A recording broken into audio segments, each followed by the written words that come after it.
Hello, I'm Pam Carruthers of HealingStars.com. This is the chart for full moon, 28th of June, 5:52 a.m. in the UK, which is summer time. This is set for a whole sign as a house. So here's the sun in Cancer. Now, Cancer is very much about emotions and family and being nurtured. It's where the moon is happiest. But this full moon, every year we'll get a full moon, the moon will be opposite the sign of Cancer. And here it is, the moon over here, in the sign of Capricorn. And notice how close it is to Saturn. Now, Saturn is retrograde at the moment. It's in its own sign of Capricorn. Every month the moon will get passed by Saturn. However, a full moon brings things into prominence. Saturn slows everything down. And one wonderful newsletter today talked about being a tortoise, and how the tortoise actually, of course, always wins the race against the fast, speedy hare. And it's a very important time for stillness, for going within in that sense, because Saturn is about commitment. When we commit to something from our true being, rather, from our heart, rather from our logical headspace, it tends to work best. Now, notice also, here's Chiron in Aries, making a square, right angle, tense combination of the Sun, the Moon, Saturn, and Chiron. And Chiron in Aries is healing wounds, about going head first or being a pioneer. So if you're around the age of 50, Chiron, happy birthday, Chiron is back where it was at your birth. Now it's going to stay in Aries for quite a long time. It's just popping in this year, or move back into Pisces for one last time. But Aries is about courage. So it is about holding that space of courage. And as I'm talking, I'm actually holding my hand and my wrist and my fist to say, yes, this is it. It's a big yes. That's what Aries represents. However, Aries, the ruling planet for Aries, if you are an Aries, your planet is Mars, and Mars is now retrograde. This is the event of the year, and I did a whole webinar on it. If you haven't received it, please let me know. I'll just email it to you. The link, rather. I won't email the actual video, but I'll email you the link.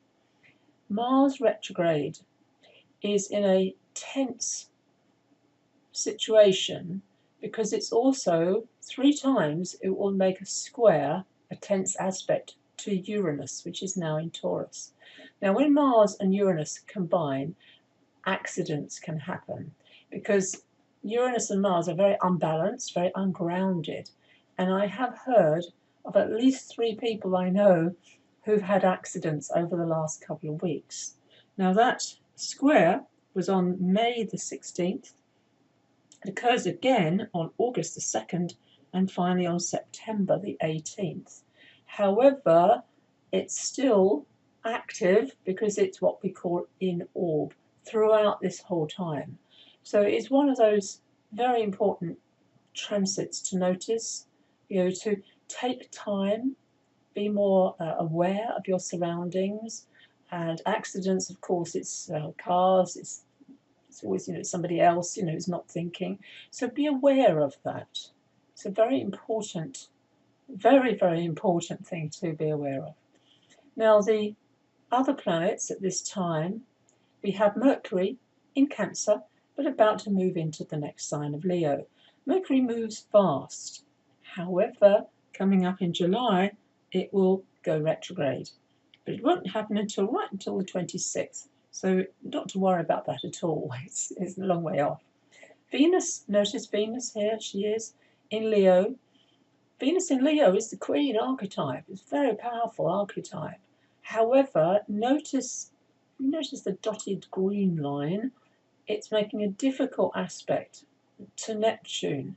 And I've been feeling that, a feeling of kind of loss, of disappointment, perhaps. Because Neptune is all about the ideal, our dreams come true, especially in Pisces. But Leo is a fire sign, and fire and water, that's what Pisces is, water, don't mix.